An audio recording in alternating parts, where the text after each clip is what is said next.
오늘 이 창세기 3장의 에덴의 가정의 모습은 어땠나 보았더니 창세기 2장에 아담이 하와를 보면서 뭐라고 그랬죠? 그저 당신은 내 뼈 중에 뼈고 살 중에 살이다 하는 그런 아름답던 고백의 가정의 모습이 이 창세기 3장에 와서 순식간에 무너져 내렸어요.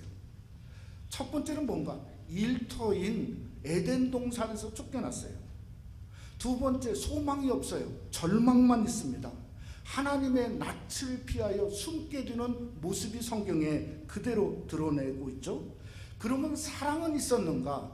여러분, 두 사람이 서로 탓을 하지 않습니까? 그러니까 사랑의 현장이 무엇으로 바꿔졌냐면 결국에는 저주의 현장으로 바꿔진 것이 이 창세기 3장의 본문의 모습이라고 하는 거죠. 이런 모습이 오늘날 현대인의 가정에도 얼마든지 발견할 수 있습니다. 그 가정의 모습이 마치 케이오스죠. 혼동의 모습이죠. 한국에 잠시 있어 봤더니 한국의 가정의 어떤 사이상의 모습이 뭔가 신문을 봤더니 한국은 요즘 혼밥 시대, 혼술 시대래요. 혼밥이 뭐죠? 혼자 밥 먹는 거예요. 혼술은 뭐죠? 그저 안 되니까 혼자 술 마시고 먹고 마시는 거예요. 그러니까 한국의 가정도 얼마나 고독하고 고립된 그저 시대의 모습을 갖고 있다 하는 것을 혼밥, 혼술 시대라고 하는 용어를 통해서 드러내고 있다고 하는 거죠. 그러면 우리가 한번 생각해 보면 그저 이 에덴의 가정은 그 인류 창세의 첫 가정인데 왜 오늘 현대의 가정과는 너무나도 거리가 먼 그러한 그 에덴의 가정이 오늘 우리에게 아름다운 가정의 모본이 되어야 하든가 모델로 삼아야 되는 이유를 우리가 알아야 됩니다. 그 이유가 뭔가 하면 에덴의 가정은 하나님이 디자인한 가정이에요. 하나님이 직접 설계한 가정이에요. 성경에 에덴이란 말을 우리가 잘 알지 않습니까? 에덴의 뜻이 뭔가 하면 기쁨이라는 거예요. 그러니까 하나님이 가정을 직접 설계하고 디자인하면서 그 가정에 하늘의 기쁨을 쏟아부은 가정이에요. 그렇기 때문에 정말 원 모델로 우리가 한번 이 가정의 달에 돌아갈 필요가 있다는 겁니다. 여러분, 오늘날 가정이 왜 혼돈과 아픔과 어려움 속에 놓이게 되었는가? 하나님의 중심, 하나님이 그 가정을 디자인하고 하나님 중심으로 삼았는데 하나님 중심이 아니라 사람 중심이 되는 거죠. 사람 중심뿐만 아니라 때로는 가정이 돈으로 엮고 때로는 돈뿐만 아니라 어떤 명예와 간섭, 인간이 할 수 있는 모든 것으로 엮어버렸어요. 그러니까 복락원이 되어야 되는데 가정이 신락원이 되었어요. 신락원뿐만 아니라 모래성이 되었어요. 쉽게 부서져 버려요.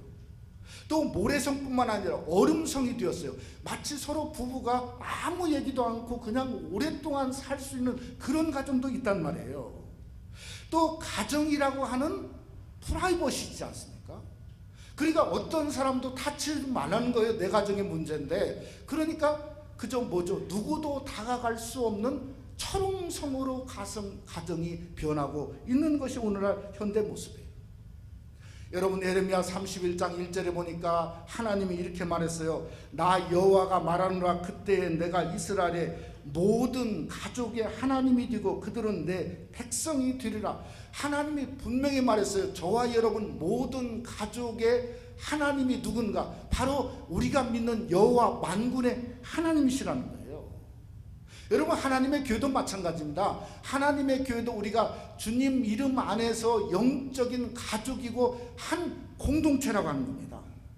그래서 우리가 오늘 이 시간에 말씀을 상고하면서 올해 우리 교회 표가 다시 십자가 앞인 것처럼 저와 여러분이 다시 한번 에덴의 오리지널 하나님이 만드신 그 가정의 모습이 무엇일까를 오늘 본문을 함께 상고하면서 여러분과 교회인 영적인 가정도 하나님 앞에 다시 한번 에덴의 가정처럼 회복되는 역사, 말씀 중심의 역사, 하나님의 뜻을 드러내는 기쁨이 드러나는 놀라운 그러한 가정으로 회복되는 귀한 역사가 말씀을 듣는 새생명 한인교회 여러분께 함께 하시기를 주님의 이름으로 축원합니다.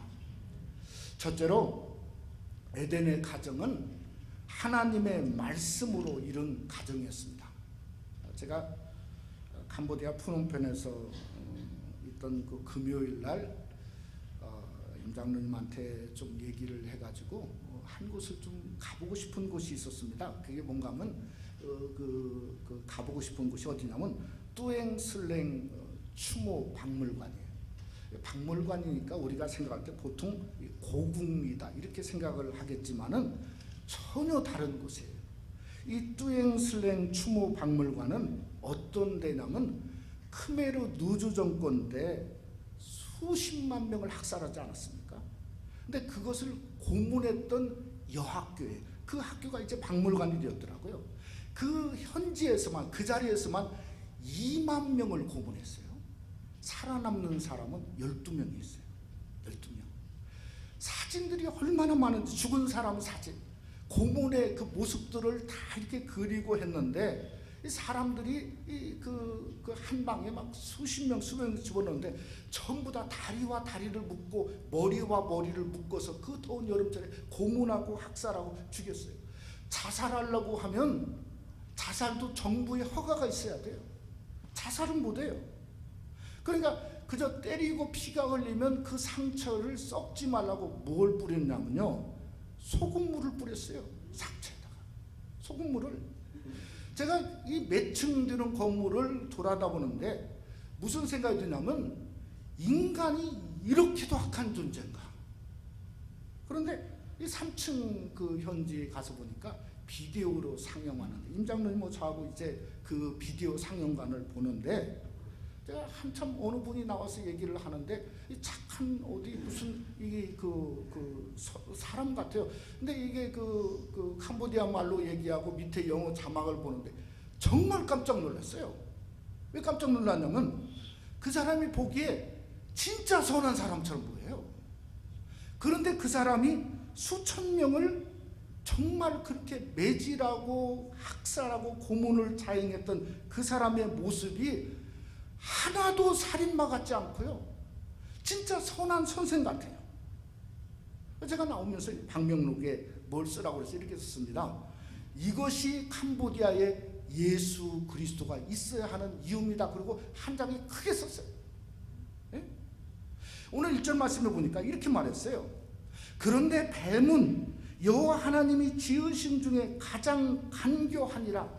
이 간교하다는 말을 히브리어로 아름이라고 해서 아름답다는 그 뜻, 똑같아요. 교활하고 간교하고 영악하다는 거예요. 근데 이 뱀이 뭔가 요한계시록 10장 9절에 보니까 이렇게 말했어요. 큰 용이 내쫓기니 옛뱀 곧 마귀라고도 하고 사탄이라고도 하며 온 천하를 꿰는 자라. 그가 땅으로 내쫓기니 그의 사자들도 그와 함께 내쫓기니라. 그러니까 뱀의 분명한 정체를 우리가 알 수 있는 겁니다. 이게 뭔가 그저 뱀의 모양이지만 그러나 사단 마귀가 함께 끼어서 있고 심지어 온 천하를 꿰는 그러한 사단 마귀의 정체라는 거죠. 그러니까 간교한 뱀과 사단이 만나면 극상승 작용이 일어나요. 성경에도 보면 극상승 작용이 일어날 때가 많이 있습니다. 누군가 사울왕과 누가 만나냐면 도액이 만났어요. 그랬더니 아히멜렉 그 진설명 떡을 줬다고 아히멜렉을 죽이고 제사장 하나님의 종 85명을 죽이고 어린아이 부녀들 심지어 짐승까지 다 죽였단 말이에요. 극상승이 일어났어요. 예수님은 십자가에 달릴 때 어떻게 극상승이 일어났죠? 상승장이 헤로당과 빌라도가 만났어요. 그랬더니 전에는 어제까지만 해도 원수했었거든요. 예수님 십자가에 못 박는데 성경은 당일에는 뭐가 되었다고요? 친구가 되었어요. 그래서 우리가 성결해야 되는 이유가 여기 있습니다. 왜 우리가 깨끗한 마음이 되고 온전한 마음이 되고 성결한 마음이 되어야 되는 이유냐면 성도가 성결하면 사단 마귀 뱀이 들어붙지 않는다는 거예요. 여러분, 뱀이 들어붙으면 그 때로는 사람이건 뭔가 들어붙으면 사단이 들어가서 상승작용이 일어나니 인간이 상상할 수 없는 더럽고 추악한 일들을 행한단 말이에요. 그래서 방법은 마태복음 5장 48절에 주님이 산상수훈 중간에 분명히 말했죠. 하늘에 계신 너희 아버지의 온전하심과 같이 너희도 뭐라고요? 온전하라는 겁니다. 우리가 성결하고 온전해야 사단막이 더러운 뱀들이 붙지 않고 하나님의 성도의 모습을 걸어갈 수 있다는 거죠. 또 하나 우리가 창세기 3장에 중대한 원리 하나를 이게 보고자 하는데, 그건 뭔가 하면 사단은 사람의 관심과 함께 역사한다는 거예요.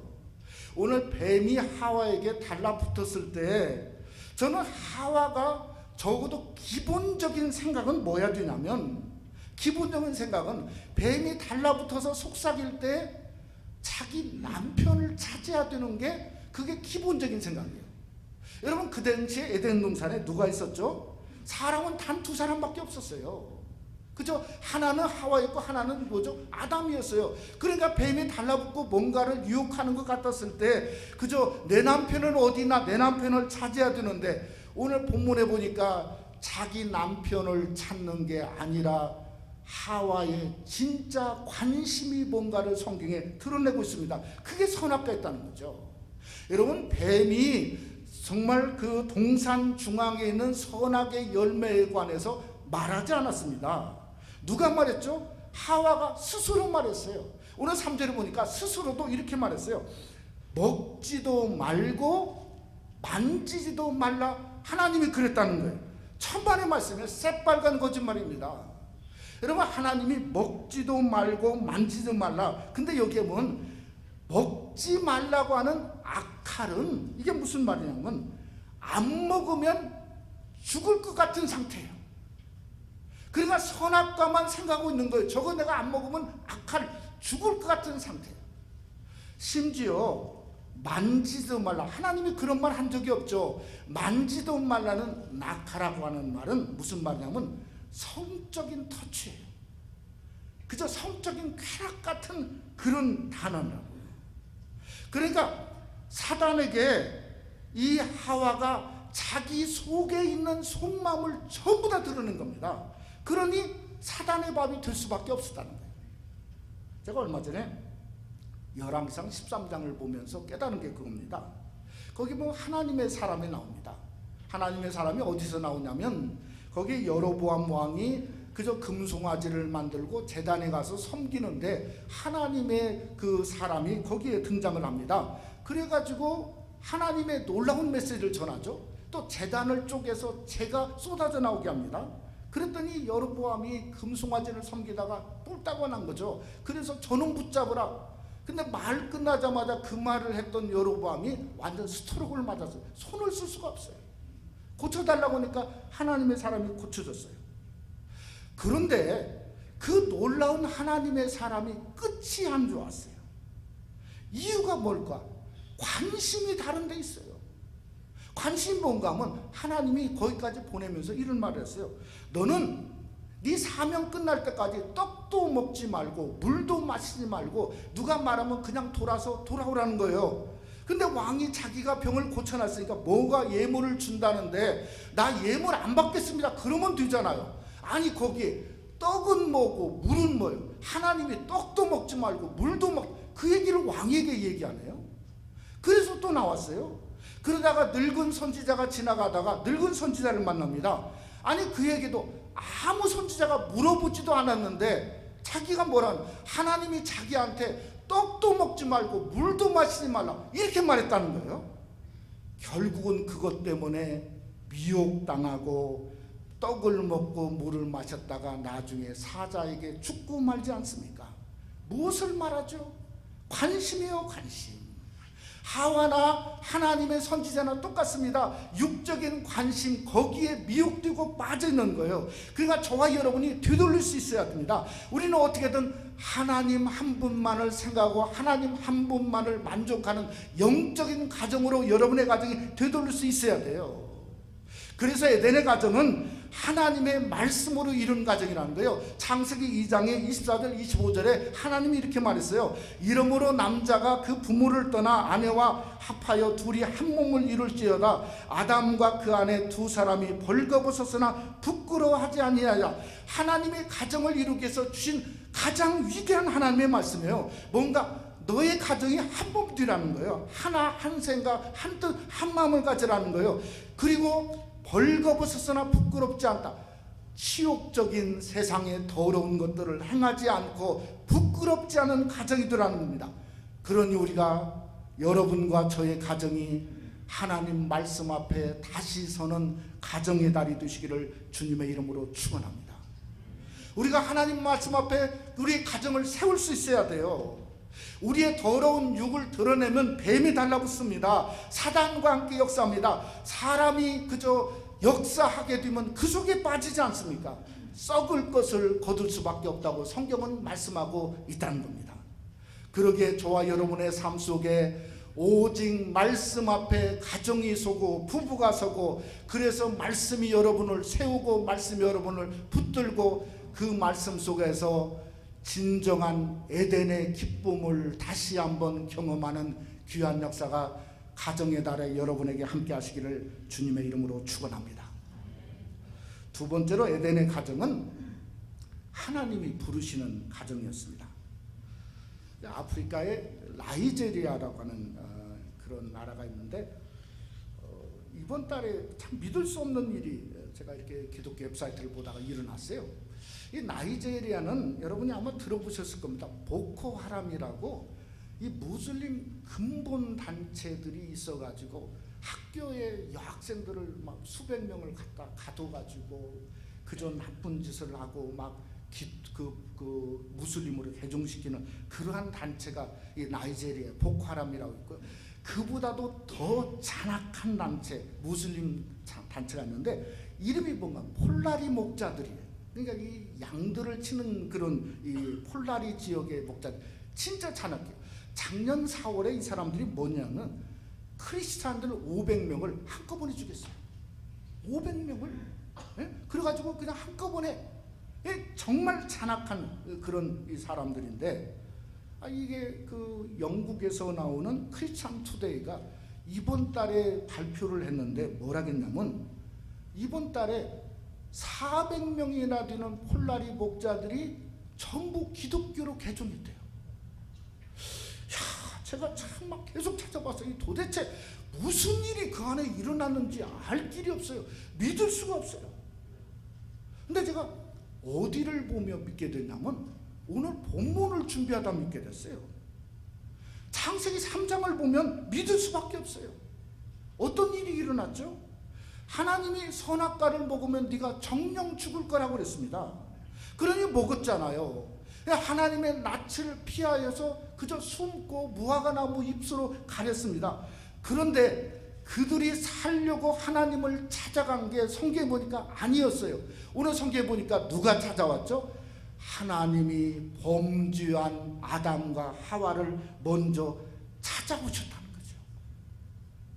그것을 뭐라고 얘기하죠? 그것을 그레이스, 은혜라고 얘기합니다. 은혜. 어메이징 그레이스. 한량없는 은혜요, 놀라운 은혜요, 하나님의 은혜로 사시는 저와 여러분이 지금까지 된 줄 믿으시기를 주님의 이름으로 축원합니다. 그것이 은혜라는 거예요.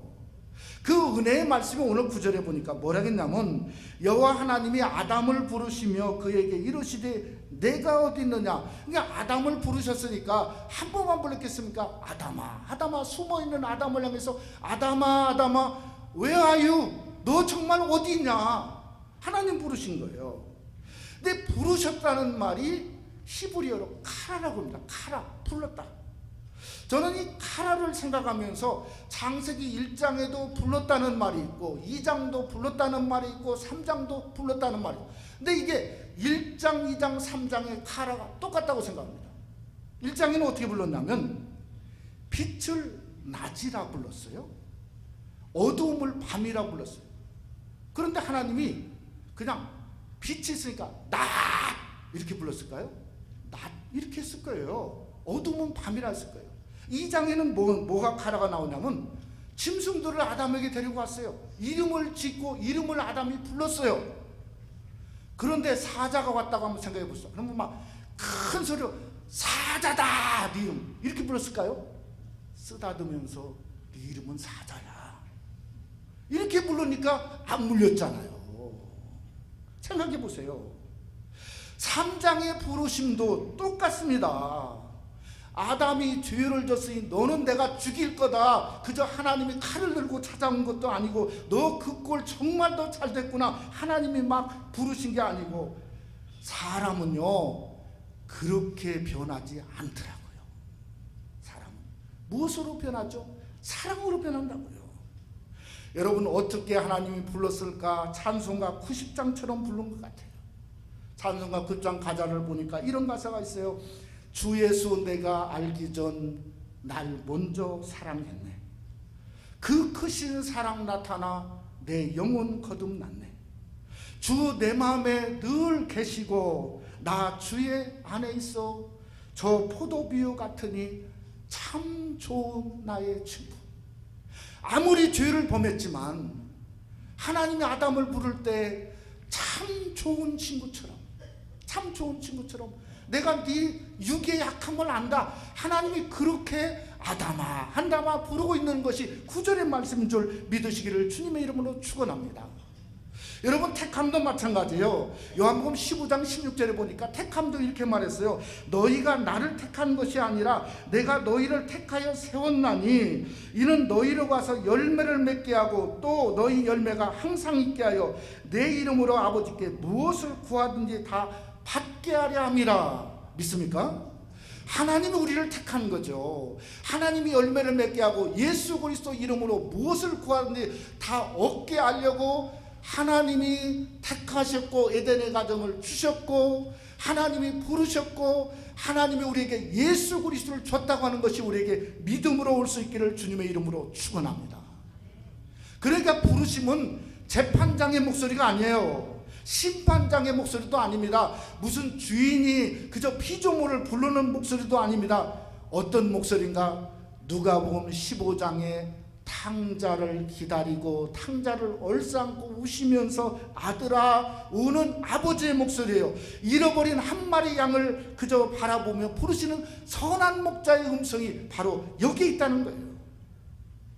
이것이 에덴의 범죄한 가정에 나타난 하나님의 본질의 모습이 창세기 3장 첫 가정에 있었다는 겁니다.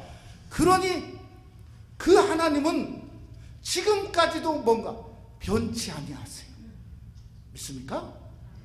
여러분의 가정에 변하지 아니하세요. 변함은 하나님이 아니세요.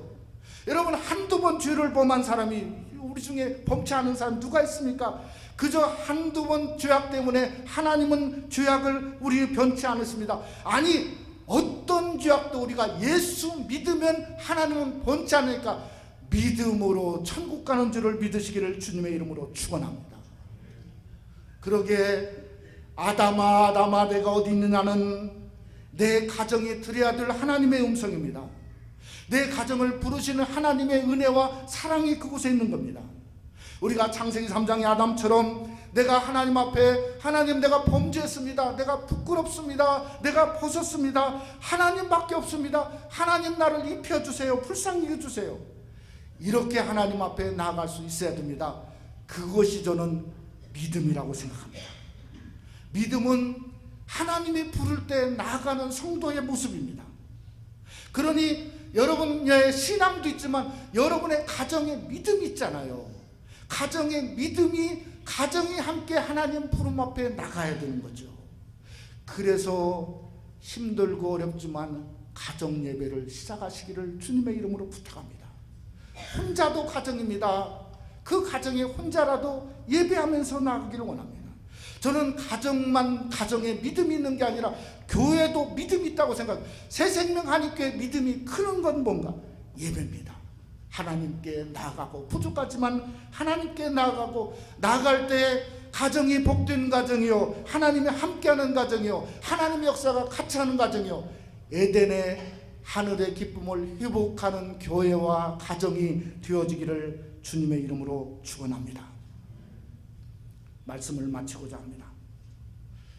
제가 라오스에 있을 때 루앙프라방이라고 하는 곳을 임 장로님하고 박성기사님 저하고 3명이 갔습니다. 북쪽에 있는데 거기에 이제 그 국립대학교가 있는 거기 이제 선교사님을 조선교사님을 가서 만나서 이야기를 듣는 가운데 하루를 갔다 왔는데 갈 때는 원래는 이 프로펠러 비행기를 타고 이게 근데 멀지는 않은데 완전 산 쪽으로 가는 그런 길이 돼서 비행기로 가야 된다. 그래가지고 이제 비행기를 어떻게 갈 때는 젯 비행기를 어떻게 탔어요. 근데 올 때는 아니나 다를까 저는 젯 비행기를 또 만나겠지 그랬는데 타려고 보니까 프로펠러 비행기. 프로펠러 비행기는 정말 겁나더라고요. 한 30분, 40분밖에 비행시간이 안 걸려요. 그런데 이게 작은 비행기가 올라가서 한참은 제대로 왔어요. 그러니까 시간을 보니까 한 10분 정도 이제 그냥 올랐다 내리는 거 아니지 않습니까? 내리는데 갑자기 이렇게 그 창문으로 이렇게 도대체 라오스는 어떤 나라인가 이제 다음 날 떠나야 되니까 한번 보려고 이렇게 가만히 이렇게 보고 있는데 저쪽에서 비행기 속에서 보는 거예요. 갑자기 막 번개가 막 지금 검은 바람이 검은 이 먹구름이 비행기 가는 쪽으로 몰려오는 거예요. 네? 그러니 제 느낌에 이러다가 비행기가 추락할 것 같은 갑자기 느낌을 느끼는데 그때 제가 찾았던 게 뭐냐면 여권 어디 있는가. 여권. 도대체 여권은 어디 있지? 예? 왜 여권을 찾았냐면 근거라도 좀 남겨져. 이렇게 떨어지면 나라고 하는 근거라도 있어. 무의식적으로 여권을 찾고 또 하나는 뭔가 쓸 곳을 찾아가지고 내가 이렇게 여기서 갔다 하는 것을 좀 쓰려고 이렇게 하는데 비행기가 내립니다. 그러고 내리더라고요. 근데 그러고 나서 조금 있다가 비가 엄청 쏟아지기는 쏟아졌어요. 제가 그날 저녁 자면서 비를 쭉 보면서 참 부끄럽더라고요. 아니 성교 가고 비행기 탔으면 하나님께 맡겨야지. 아니 그 여권 붙들고 있다고 그저 비행기 떨어진 사람들 여권 발견했다는 날 본 적이 없거든요. 이게 무슨 세월호는 아니지 않습니까? 아니 가루가 되고 불덩이가 되는데 여러분 가정도 마찬가지입니다. 하나님이 디자인했잖아요. 하나님 믿고 하나님이 함께하는 가정이잖아요. 하나님이 부르시고 여기까지 오게 하셨으면 하나님께 맡기셔야죠. 믿습니까? 하나님께 맡기셔야죠. 하나님을 믿어야죠. 좌로든 우로든 하나님의 손에 붙들린 게 중요하지 않습니까? 예레미야 31장에 나는 가족의 하나님이다 하나님 말씀하시고 예레미야 31장 3절에 뭐라고 이렇게 했냐면 덧붙여서 나 여호와의 적에 이스라엘에게 나타나 이르기를 내가 무궁한 사랑으로 너를 사랑하는 거로 인자함으로 너를 인도하였다 하였노라. 여러분 하나님은 가족의 하나님이에요. 우리 부부의 하나님이라고요. 그래야 가정이 때로는 어려움이 있어요. 어려움이 없는 가정이 어디가 있어요. 때로는 유혹 속에 빠질 수도 있다는 겁니다. 그런데 그 빠진다 할지라도 하나님이 오셨잖아요. 아담아 내가 어디 있느냐. 그러니까 우리는 항상 어떤 상황에도 하나님은 항상 선하시다. 하나님은 항상 무궁한 사랑으로 우리를 사랑하시고 하나님의 인자하심으로 인도하신다는 걸 믿을 수 있어야 돼요. 오늘도 하나님이 여러분의 가정의 아픔 속에 무궁한 사랑을 예배해 놓으셨습니다. 인자를 베푸시기를 원하십니다. 오늘 성경에 보니까 창세기 3장에 하나님은 아담과 하와에게 가죽 옷으로 입히셨습니다. 주님의 십자가의 보혈의 옷으로 입히기를 원하십니다. 그러기에 다시 일어나서 아담아 내게 어디 있느냐 부르실 때 하나님 부족하고 연약하지만 저 여기 있습니다. 저를 붙들어 주세요. 입혀주세요. 무궁한 사랑으로 붙잡아 주세요. 여러분의 가정이 하나님께 맡길 때에 진정한 다시 하늘의 에덴의 기쁨을 맛보는 귀한 축복이 함께 하시기를 주님의 이름으로 축원합니다.